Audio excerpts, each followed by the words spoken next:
그러면 마음의 양식을 한번 태워볼 수 있는 시간을 가져보도록 하겠습니다. 어떤 게 준비가 되어 있냐면요. 노래를 되게 잘하는 새가 뭐죠? 어떤 노래가? 카나리아. 또 동달새도 있고 뭐 깨꼬리 뭐 이런 거 있잖아요. 오늘 무대 위에 오실 분은요. 어떤 새로 제가 한번 칭해볼까 고민을 해봤는데 카나리아라고 하셨으니까 카나리아로 한번 해보도록 하겠습니다. 네, 뮤지컬 규천의 유명한 넘버입니다. 노래하는 새라고 하는 넘버인데요. 오늘 노래하는 한 마리의 카나리아를 무대 위에 모시겠습니다. 큰 박수로 맞이해 주세요.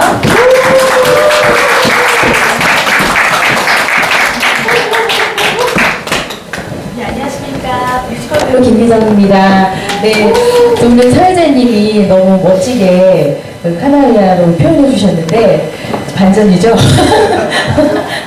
네, 제가 수많은 공연을 다녔었는데 이렇게 제천은 좀 인연이 안 됐었어요. 근데 이번에 제천으로 공연을 오게 돼서 또 정호성 씨님의 유명한 콘서트에 오프닝 노래를 부르게 돼서 너무 영광이고요. 제가 부른 노래는 2007년도에 천상명신 아시죠? 그분의 1대1을 뮤지컬을 만든 뮤지컬 규천이라는 뮤지컬에서 그 목수놈 여사님, 천상명신의 부인이신 목수놈 여사님의 역할이 돼서 부르는 노래예요. 거기서 이제 목수놈 여사님이 천상명신을 노래하는 새로 표현을 하셨어요. 그 뮤지컬 안에서 목수놈 여사님이 천상명신의 그림을 그리면서 부르는 노래입니다. 제가 오늘 들려드리겠습니다. 감사합니다.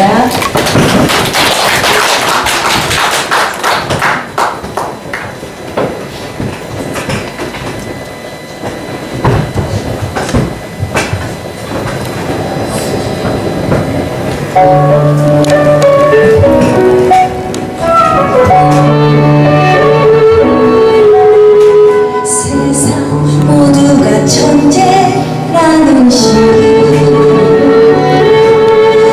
말할 때마다 터지는 커다란 웃음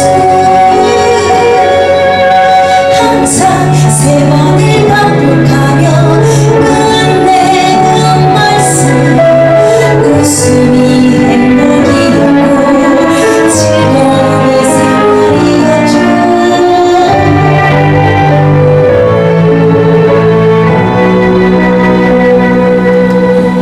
그 가슴이 너잖아 여린 새 한 마리 함께 웃으며 하늘을 나는 새 쉬는 밤에 있어도 새는 하늘을 날고 그 새와 함께 세상을 말해줘.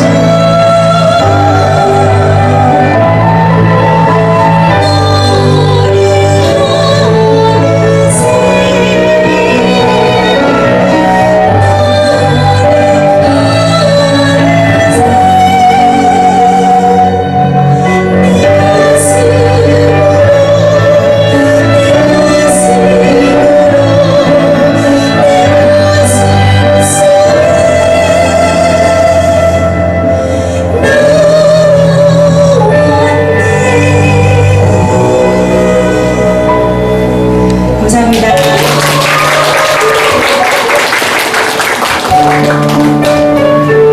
노래가 참 이쁘죠? 네, 저도 참 좋아하는 노래입니다. 다음 순서는 그 파페라 가수로도 활동하시고요. 네, 뮤지컬 배우로도 활동하시는 제가 참 좋아하는 배우예요. 함께 이렇게 무대에 항상 서고 싶었는데 이번 기회에 같이 설 수 있게 돼서 저도 개인적으로 너무 영광이고 꽃미남입니다. 네, 꽃미남 배우 고진영 군을 소개하겠습니다. 환호성이 약간 좀 들리시네요. 안녕하세요. 네, 파페라 가수죠. 뮤지컬 배우로 하고 있는 고진영입니다. 반갑습니다. 꽃미남이라고 이렇게 소개해 주셔서 좀 반전이죠? 반전을 보여주고 있네요.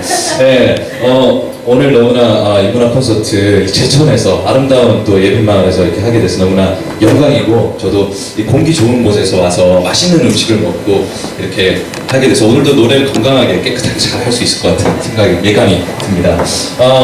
확실히 문학을 사랑하시고 시를 사랑하시고 그리고 음악을 좋아하시는 분들은 모두 소녀라고 생각합니다. 오늘 소녀분들이 이렇게 아름다운 영광을 받았고요. 그래서 특히나 우리 한국 소녀분들이 많이 사랑해주신 뮤지컬 있죠. 바로 지킬 앤 하이드입니다. 네, 여기서 지킬 박사가 나오죠. 지킬 박사가 선과 악을 분리하는 실험을 하는데, 여기서 꼭 이 선과 악을 분리하는 실험, 주변 사람들이 다 반대를 하지만 나는 꼭 이 길을 가겠다라는 꿋꿋한 의지와 또 그런 희망을 노래하는 노래입니다. 그래서 2015년을 마무리하는 이때 16년 또 새로운 출발을 위해서 힘차게 이 노래를 한번 불러보겠습니다. 지금 이 순간 들려드리겠습니다.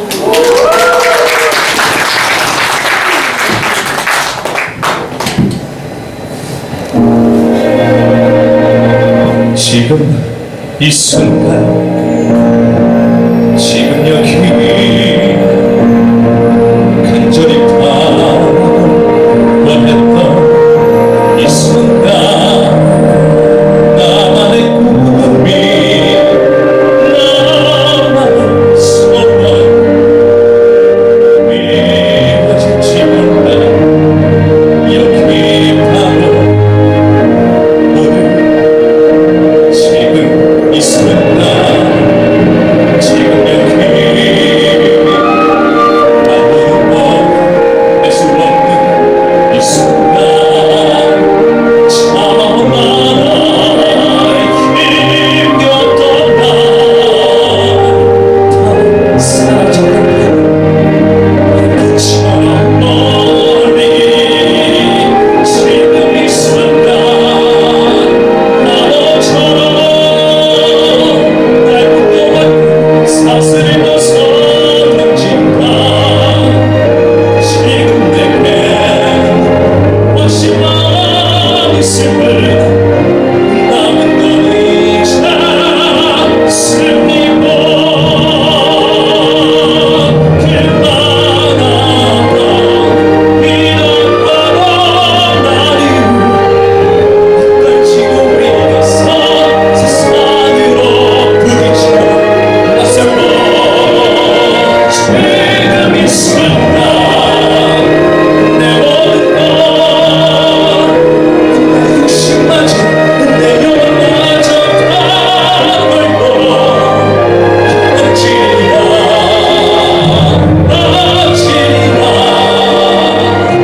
내 곁에 찾던 자신의 소원을 위해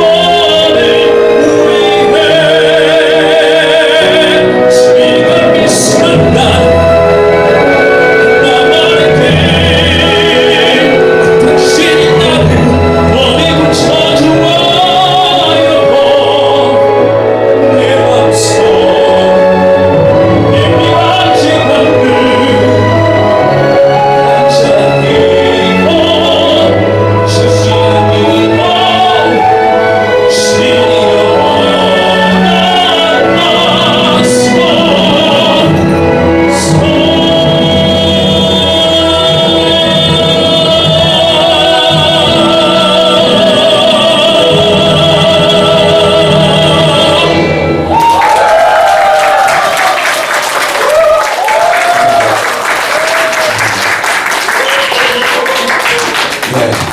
주시이고 노래하는 사람들은 이렇게 호응을 먹고 살죠. 거의 3,000명의 호응을 받으니까 너무나 기분이 좋습니다.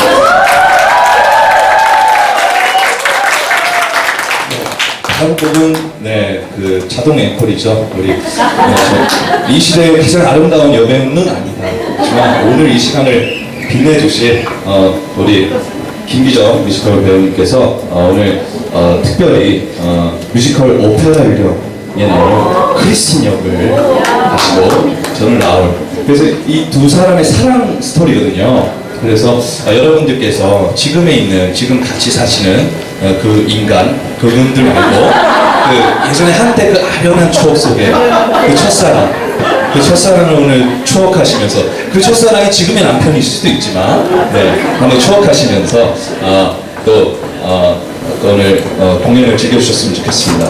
뮤지컬 오페라 유령에 나오는 오라이에스 커브 들려드리겠습니다. 감사합니다.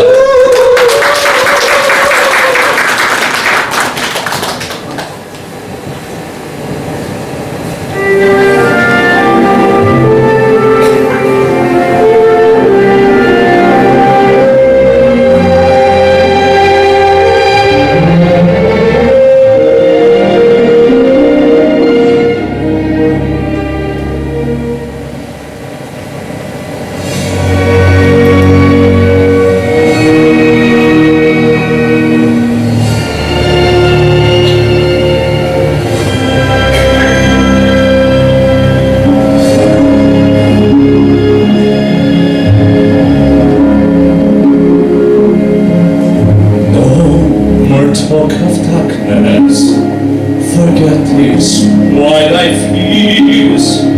I care, nothing can harm you. My words will welcome you. Let me be your freedom. Let daylight dry your tears. I'm here with you beside you, to guide you and to guide you.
네. 다시 한번 사랑의 멜로디를 들려주신 뮤지컬 배우 김민정이 준비자님께 박수 부탁드립니다. 네. 저는 인물만 좋고 참 노래만 잘하는 줄 알았는데 말도 참 잘하네요. 네. 네, 뭐 10년 전 아니죠. 한 30년 전에 만나셨던 분이 떠오르셨는지 아니면 지금의 그 남편분을 함께 계신지 네, 제가 참 궁금합니다. 사실 네. 사실 제가 뮤지컬을 굉장히 좋아합니다. 여러분들도 좋아하시나요? 네. 그렇다면 오늘 이 뮤지컬 갈라쇼가 참 첫 번째 무대로 참 적절하지 않았나라는 생각이 드는데요. 제가 웨스트엔드에서 이 홈 마제스티 극장에서 이 오페라 유령을 직접 봤어요. 네, 그 무대보다 더 못지않은 그런 무대가 아니었나 그런 생각이 듭니다. 이제 조금 온도를 높여볼 건데요. 제가 처음에 이 무대를 시작할 때 여러분들 춥지 않으세요? 그랬잖아요. 지금도 아직 추우신가요? 아니요. 안 추우세요? 그러면 지금 한 몇 도 정도, 여기가 몇 도 정도 될까요? 네? 몇 도 정도 될까요? 100도요 벌써? 100도래요. 그러면 100도가 이제 물이 이제 막 끓기 시작하겠죠? 그러면 물을 조금 더 팔팔 한번 끓여보는 시간을 갖도록 하겠습니다. 이제 본격적으로 우리 지금 보시면 인문학 콘서트의 부제인 사람, 책, 이야기. 이 사람과 책과 이야기에 대한 이야기를 조금 더 본격적으로 시작해 볼 건데요. 어떻게 이분을 제가 소개를 해드려야 될지 진짜 굉장히 고민을 많이 했습니다. 여러분들 아까 제가 뒤쪽에서 처음에 입장할 때 들어보니까요. 선생님 저 오늘 선생님 때문에 왔어요. 이러시는 분들이 되게 많으시더라고요. 네, 오늘 정호승 선생님 뵈러 오신 분들 좀 손 좀 들어줘 주시고요. 네. 이렇게나 많으십니다. 제가 지난 인문학 콘서트 첫 번째 한 게요. 지난주 경주였어요. 거기에 가서 정말 선생님의 인기가 정말 그 유치원 애들한테는 뽀로로가 뭐죠? 꽃통령이잖아요. 선생님을 그러면 어떻게 소개를 어떻게 한번 이렇게 뭐라고 할까요? 불러봐드리면 좋을까? 혹시 좋은 아이디어 있으세요? 시통령. 네, 시통령 참 좋은 것 같아요. 저도 사실 여기 선생님을 한번 시통령으로 소개를 해드려야겠다라고 생각을 했는데, 네, 그러면 저희들의 시통령 정호승 선생님을 큰 박수와 함께 이 무대에 소개해드립니다.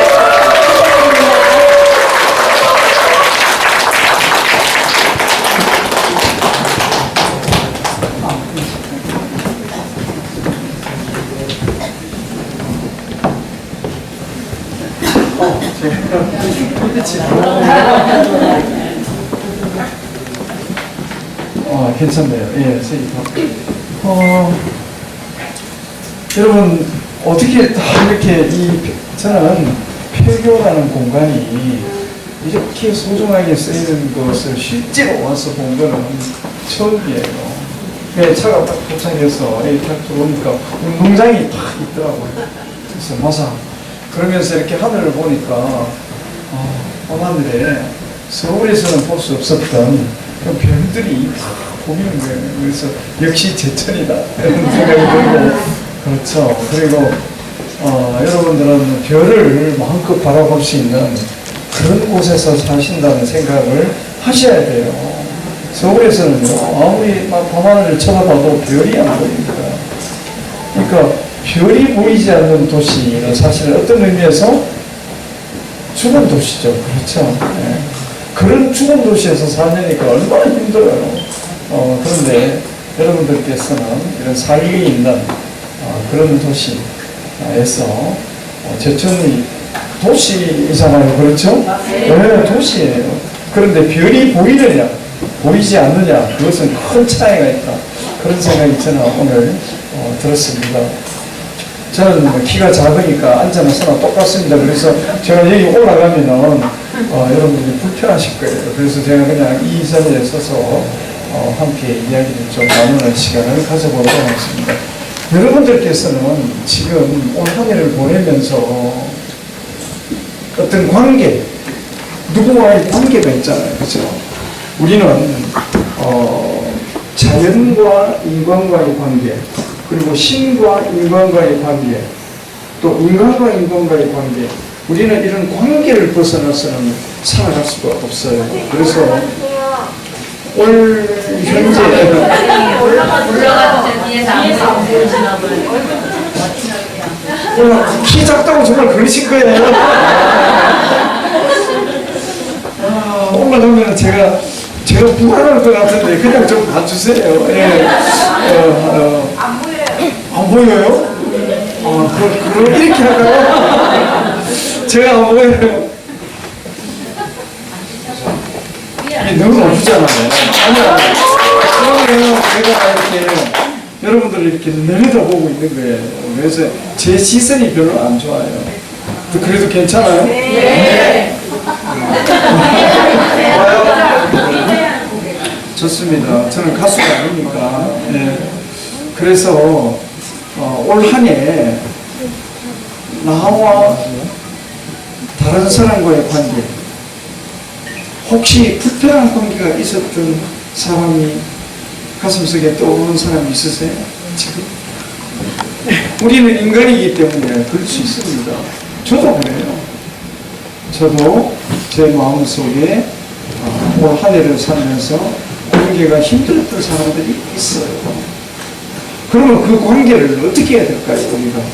그래서 오늘은 그런 관계에 관련된 이야기를 함께 조금 나누려고 합니다. 그래서 먼저 제가 관계에 관련된 제 시를 한 편 들려드리도록 하겠습니다. 풍경 단다.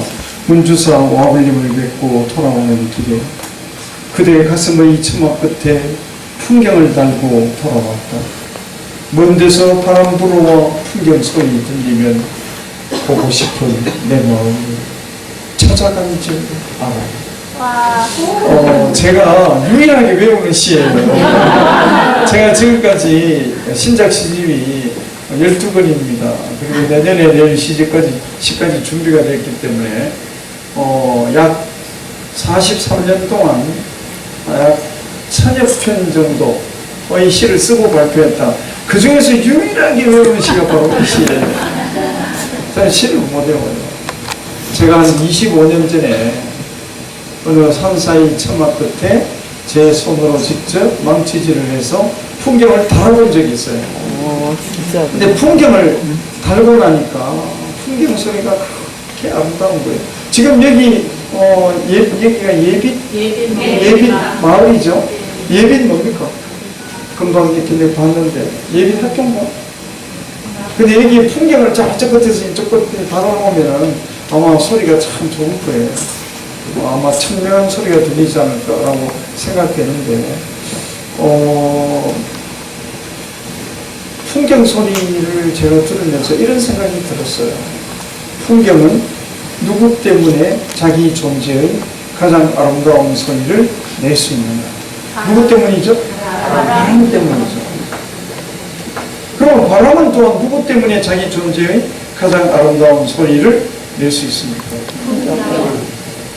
왜 풍경 때문이에요? 그런 생각을 하면서 저는 또 이런 생각을 해봤습니다. 내가 풍경이라는 존재라면 내 존재의 가장 아름다운 소리를 내어주는 바람이라는 존재가 내 인생 속에 존재해 있다. 그는 누구입니까? 그리고 내가 바람이라는 존재라면, 제가 좀 전에 풍경 얘기했었죠. 내가 바람이라는 존재라면, 그러면 바람이라는 내 존재의 가장 아름다운 소리를 내어주는 풍경이라는 존재가 또 내 마음속에 존재했다. 그는 누구입니까? 지금 여러분들의 가슴속에 떠오르는 그 존재가 바로 그 존재예요. 지금 가슴속에 어떠한 존재가 떠오르시죠? 나는 그 존재를 위해서 내 삶의 성실과 최선을 다했는가? 한번 우리가 2015년을 보내면서 한번 생각해 볼 필요가 있는 거예요. 그래서 제가 그런 생각을 하고 있는데 그 산사의 스님께서 운주사로 가자. 왜냐하면 제가 풍경을 달아드리면 운주사 와불님을 구경시켜 주시기로 했기 때문에 그래서 이제 운주사 와불님을 찾아뵙게 되었습니다. 볼까요? 여러분들 가보셨죠? 전남 화순에 있는 전남 화순 안 가보셨어요? 전남 화순에 있는 운주사라는 절은 언젠가 기회가 되시면 꼭 한번 가보시기를 바랍니다. 왜냐하면 거기에 있는 석불들은 우리처럼 이렇게 평범한 사람들이에요. 평범한 얼굴. 우리가 경주에 있는 석불암 대불을 한번 보세요. 굉장히 근엄하고 잘생겼잖아요. 그죠? 그러니까 왜 부처님의 얼굴이 그렇게 잘생겼느냐. 그것은 그 시대의 어떤 권력층들을 위한 어떤 부처님이 아니겠느냐. 이렇게 생각한다면 운주사 석불들은요. 정말 하나같이 못생겼어요. 우리처럼. 그러니까 보면은 얼마나 편안한지, 내가 여기 앉아있구나. 그런 생각이 들 정도로 편안합니다. 그리고 그 운주사에는 저렇게 와불님이 계세요. 누울 와자. 그러니까 누워 계신 부처님이죠. 저는 40대 초반에 이 와불님을 한번 찾아뵙기를 열망했어요. 왜? 와불이 일어나면 새로운 세상이 도래한다는 속설이 있습니다. 그래서 많은 사람들이요, 이 와불이 일어나기를 기다리는 거예요. 지금도. 그런데 일어나면 안 됩니다. 왜 그럴까요? 희망이 없어집니다. 우리는 일어나면 새로운 세상이 도래한다는 희망을 가지고 있는 거예요. 그렇죠? 그 희망 때문에 사는 거지. 정말 일어나셔버리면 곤란하다. 그래서 아직도 이렇게 누워 계시는 거예요. 그래서 저도 이 와불님을 찾아뵙고 기도를 올리면 내 인생이 좀 새로워지지 않을까 그런 열망을 가지고 있었는데 80년대 초에 교통도 나쁘고 직장생활 하느라고 정신이 없고 쉽게 찾아뵙기는 어려웠어요. 그런데 막상 찾아뵙고 보니까 저는 한 분이 누워 계시는 분이 두 분이 누워 계시는 거예요. 부처님 두 분이시잖아요. 앞에 계시는 분이 남편 부처님, 그 옆에 계시는 분이 아내 부처님이죠. 그래서 부부불이라고 합니다. 일명. 젊은 사람들은 뭐라고 그럴까요? 연인불. 우리도 한때는 연인불이라고 할 수 있었던 시절이 있었는데 지금은 어떻게 됐습니까? 다 이렇게 나이들이 들어버렸습니다. 그래서 제가 이 와불님한테서 무엇이었을까요? 그 다음 와불님 한번 보여주시겠어요? 네. 이 사진은 제가 찍은 거고요. 지금 나오는 사진은 이혜성 사진작가가 저랑 똑같은 시간대에 똑같은 장소에서 똑같이 찍었어요. 근데 사진이 얼마나 다릅니까? 정보성이 이렇게 다른 겁니다. 제가 와불님 사진 중에서 이 사진을 가장 좋아해요. 저 와불님의 인매 그리고 눈을 감은 듯 무슨 생각을 하고 계실까요? 저는 이렇게 와불님 배울 때마다 부부를 볼 때마다 이런 생각이 들어요. 1000년 동안이나 고려시대 때의 부처님입니다. 1000년 동안이나 이 두 분의 부부 관계는 어떠했을까? 그런 생각을 저는 하는 거예요. 일단 1000년 동안이나 두 분의 부부 관계는 어떠했을까요? 저는 못 들었습니다. 당연히 사랑의 관계겠죠. 왜냐하면 미움과 정오의 관계였으면 이 와불님이 이렇게 온전히 아름다운 모습으로 남아 계실까요? 남아 계실 수가 없죠. 산산조각이 나고 흔적도 없겠죠. 그런데 이렇게 아름다운 모습으로 남아 계시는 것으로 봐서 두 분의 부부관계는 사랑의 관계가 돼요. 그래서 저는 이 와불님 배울 때마다 남편 부처님께서 1000년 동안이나 눈비가 올 때마다 아내 부처님 눈비 맞지 않게 꼭 안아주고 계시다가 내가 이렇게 보니까 이렇게 계시고 바로 넘으신 것 같아요. 그렇지 않죠? 모른 척하고 자꾸 있어요. 그래서 제가 이 두 분의 와불님한테서 제가 느낀 것은 어떤 사랑의 어떤 깊이, 우리가 인생이 깊어지기 위해서는 무엇이 깊어져야 될까요? 인생이 깊어지기 위해서는 결국은 돈도 필요하지만 돈은 하나의 도구에 불과하고 사랑이 깊어져야 인생이 깊어지는 거다. 그리고 그런 생각을 하면서 사랑의 어떤 진정성이라는 것을 제가 깨닫고 다시 산사로 돌아와서 한결을 달다 그 시를 쓰게 되었습니다. 오늘 나는 무엇을 했는가? 운주사 와글립을 찾아뵙기 전에 산사의 처마 끝에 풍경을 달았지. 그리고 와글립을 뵙고 사랑의 깊이와 진정성을 깨달았지. 그럼 나는 무엇을 하는 사람인가? 저는 시를 쓰는 사람이죠. 나는 시를 쓰는 사람이지. 그럼 오늘 밤에 잠도 오지 않는데 시를 쓰자. 그래서 그날 밤에 쓴 시가 바로 이 풍경 단가예요. 저는 시를 단순히 쓰지 못합니다. 그런데 이 시는 단순히 썼어요. 시를 보통 초고를 하는데 작품 한 편 초고로 완성하는데 30번 내지 40번 정도 맞췄어요. 또 맞췄어요. 그럼 문예지에 발표하고 나서 문예지가 오면 활성화된 작품을 보고 또 고쳤어요. 또 그것을 모아서 시집을 낼 때 또 종판돼서 온 거 보면 또 고치고. 그래서 편집자도 싫어요. 계속 고치니까. 그래서 시는요, 많은 사람들은 재명에 있어 쓰는 거다 이렇게 생각하는 사람들이 많아요. 근데 저는 어떻게 생각하냐면 시를 쓰는 일도 노력하는 일이다라고 저는 생각해요. 그러니까 노력을 통하지 않고는요, 우리는 아무것도 이룰 수가 없는 거예요. 제가 지난 수요일인가? 지난주요. 제가 이제 동서터미널에서 버스를 타려고 비가 막 왔어요. 그래서 그 지하철역에서 내려서 길을 건너야 돼요. 길을 딱 건너고 보니까 어떤 노숙인은 아니고 그림이에요. 남성입니다. 한 50대 정도 되어요. 근데 피가 막 퍼붓는데 그 빛 속에 비스듬하게 누워있는 비를 온통 맞고 그리고 바구니 가는 거 보였어요. 그래서 안타깝죠. 비를 막 맞으면서 바로 사람들 횡단로 그 앞에 누워있는 거예요. 거의 반쯤 비슷해요. 보고 지나치다가 그냥 갈 수는 없다. 그래서 다시 되돌아서서 그 주머니 속에서 이렇게 보니까 1,000원짜리가 다행히 1,000원짜리가 있었어요. 5만원짜리가 있으면 참 고맙했을 텐데. 그래서 1,000원짜리 2장이 있어서 그걸 꺼내가지고 그 바구니에 이렇게 먹으려고 하다 보니까 바구니가 너무 다 적겠더라고요.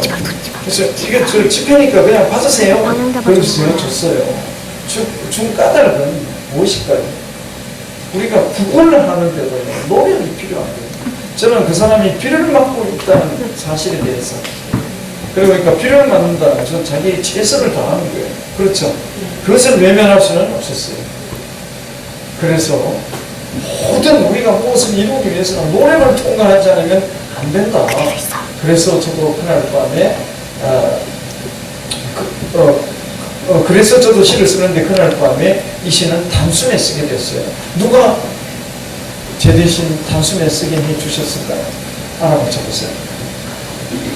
네, 와블님이죠. 와블님이 제 대신 이 시를 단숨에 써주셨다. 저는 그렇게 믿고 있어요. 그래서 이 시는 제가 쓴 시가 아닙니다. 와블님이 써주신 시예요. 그래서 이 시는 2008년에 우리 시대의 노래꾼 가수 안치환 씨가 작곡을 하고 그 작곡할 때도 아마 와블님이 해주시지 않았나 생각됩니다. 네. 목소리를 하겠습니다. 안치환 씨의 목소리로 풍경이 된다. 시노래 한번 먼저 들어보시겠습니다. 부탁합니다.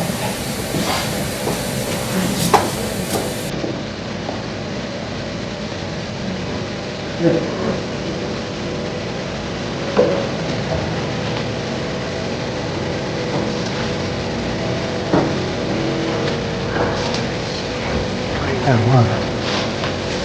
그 정도 맞잖아.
또 같이.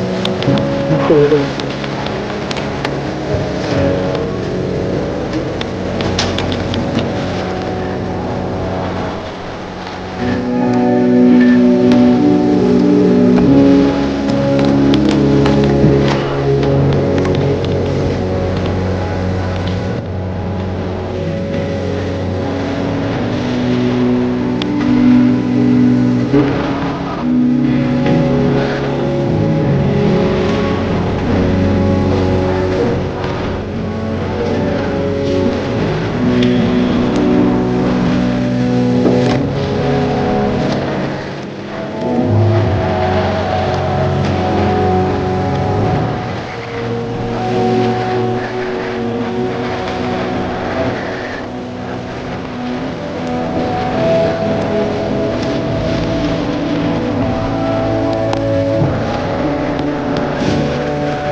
풍경 소리가 녹음된 풍경 소리가 조금 들리네요.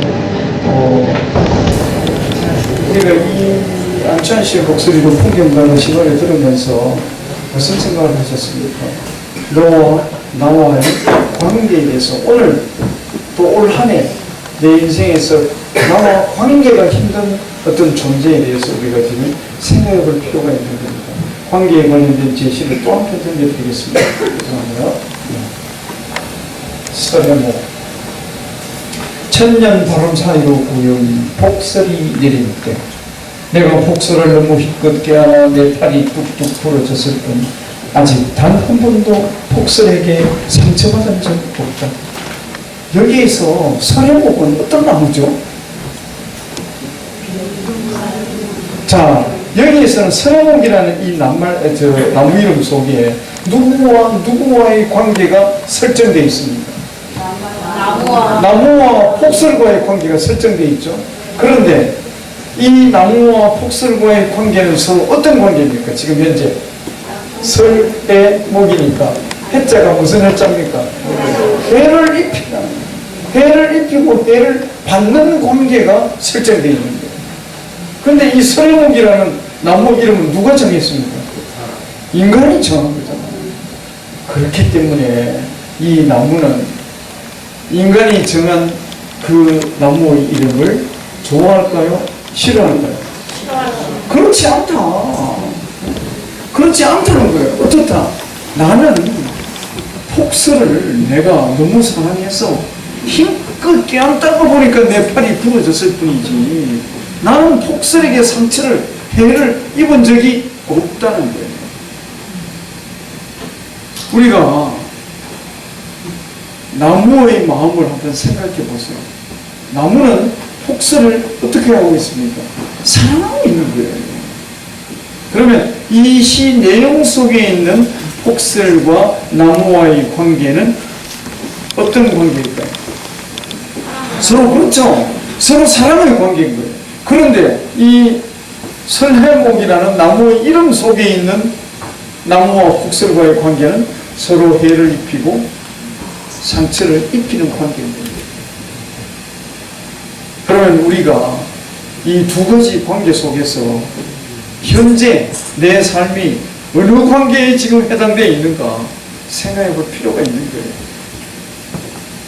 그리고 우리가 어떤 관계를 선택하면서 살아야 될 것인가 하는 문제도 우리는 이 시를 통해서 생각해 볼 수가 있는 거예요.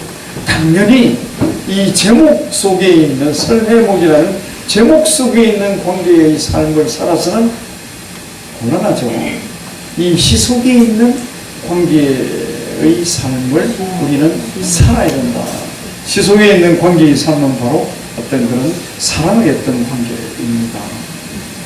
그래서 제가 설해목이라는 그 나무의 이름을 보고 또 우리가 태백이나 이렇게 갔을 때 설해목들을 보게 되잖아요. 그것을 보면서 그렇지 않다. 나무와 폭설 관계는 그렇지 않다. 이렇게 생각하고 써본 시입니다. 그래서 저도 이 시 속에 있는 관계처럼 나무와 폭설과의 관계처럼 살아가려고 노력을 합니다. 그러나 잘 될까요? 저도 인간이기 때문에 잘 되지 않죠. 그래서 여러분들에게 다음 화면 부탁드릴까요? 탐정의 기한이라는 이 책을 잠깐 소개해 드리겠습니다.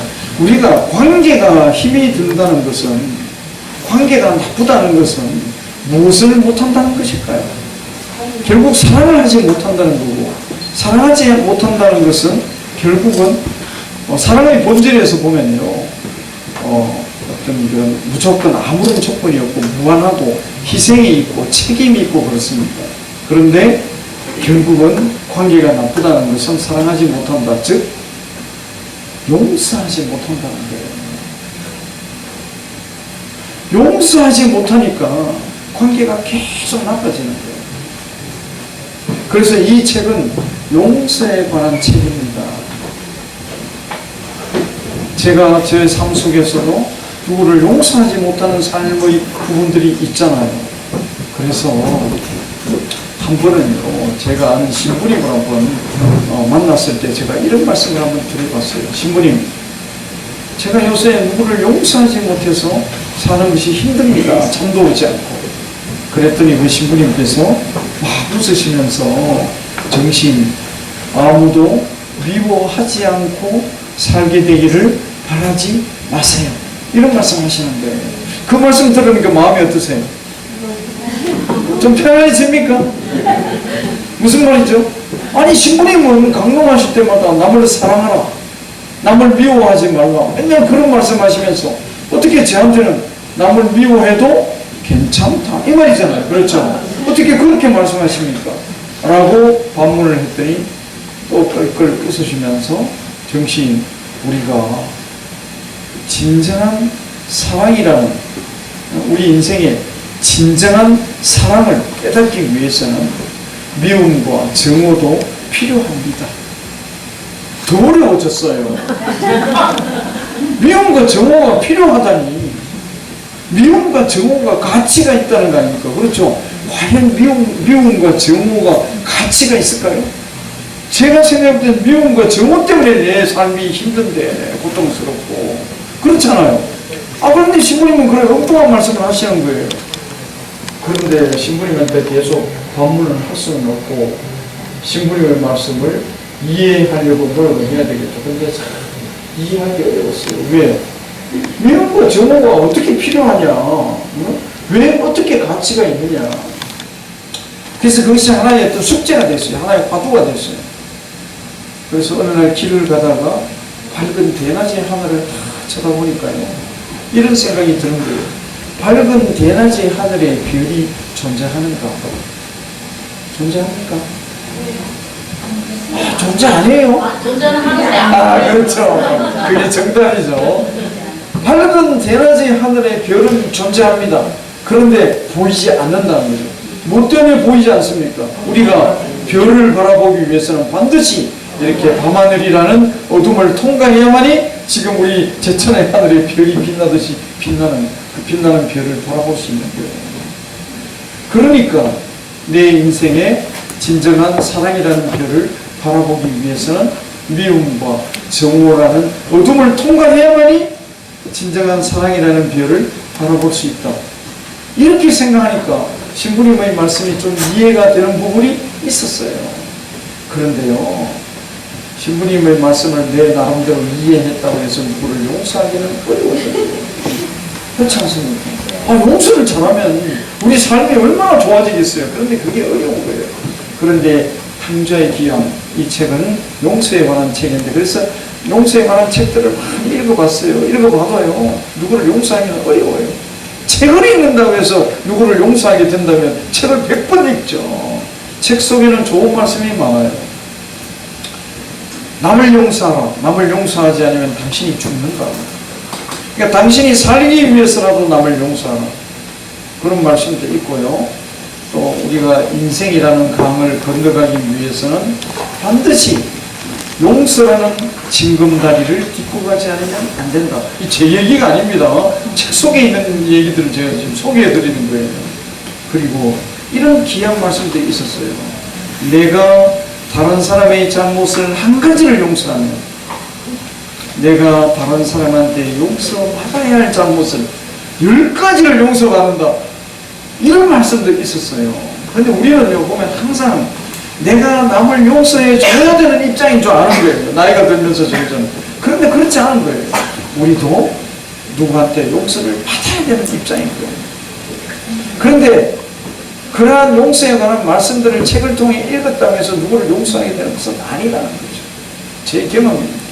그런데 오늘은 이 탕자의 기한 헨리 나우민이라는 20세기의 마지막 영성가라고 일컬어지는 예수의 사제께서 쓰신 책이에요. 헨리 나우민은 1996년에 캐나다에 있는 정신지체 장애인들을 돌보시다가 심장마비로 사망하신 분인데요. 50여 권의 영성적인 책을 집필하셨고 가장 대표작이 탕자의 기양입니다.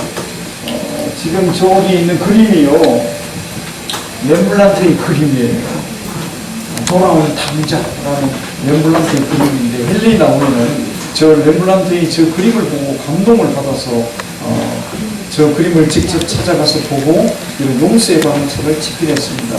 그림에 관한 이야기를 하면 길어지기 때문에 그 다음 화면부터 저 책 속에 어떤 말이 있느냐, 바로 이 말씀이 있었습니다. 관계가 힘이 들 때 사랑을 선택하라.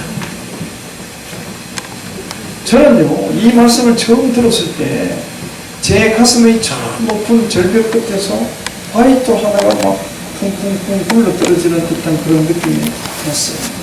어떤 충격이 있었죠.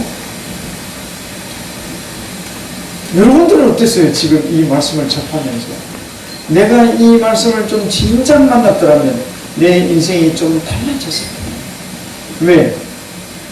우리는요, 이 관계의 그물망을 벗어날 수가 없어요. 너와 나와의 이 관계 속에서 우리는 살아가는 거예요. 그래서 관계는 우리 존재의 기초입니다. 가정을 들여다보면 부모, 형제와 나와의 관계, 배우자와 자식들과의 관계 속에서 우리는 사는 거예요. 그리고 가정을 벗어나서 사회에 나오면 어떻습니까? 자기의 직업과 직분과 직종에 따라서 다 관계가 달라지는 거예요.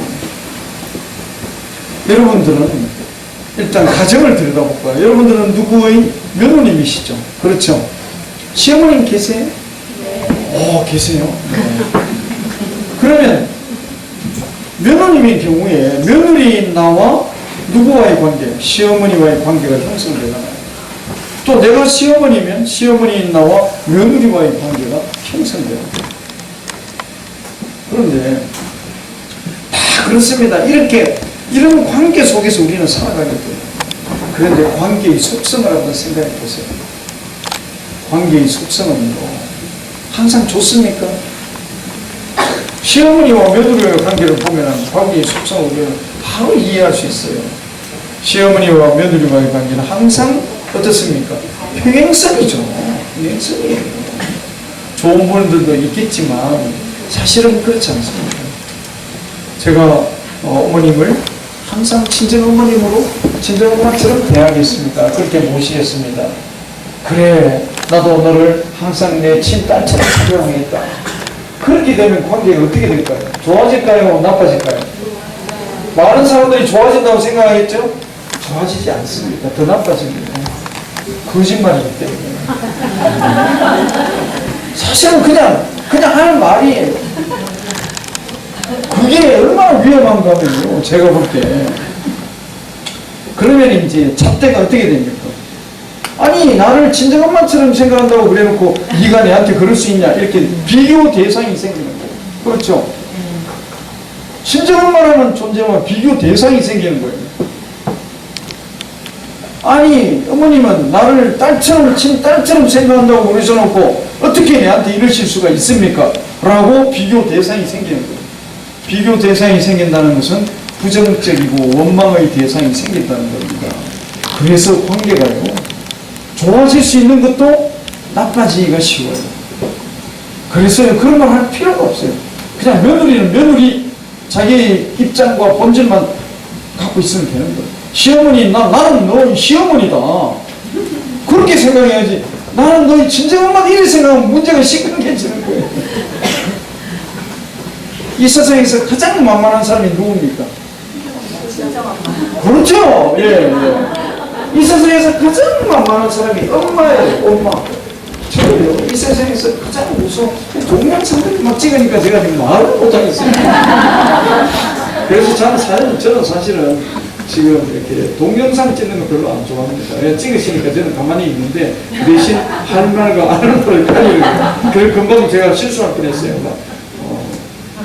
어떤 말, 제가 무슨 말을 꼭 해야 했었는데 저는 이 세상에서 누가 가장 무서운가 이 이야기를 하려고 그러다가 이걸 싹 담고 있어요. 진짜 하세요. 네. 이 세상에서 가장 만만한 사람이 저도 엄마예요. 그런데 보세요. 생각해 보세요. 시어머니를 친정엄마라고 생각을 했다. 그러면 시어머니가 가장 만만합니까? 가장 만만한 시 대하다는 큰일 나는 거죠. 그러니까 그런 관계가 아니에요.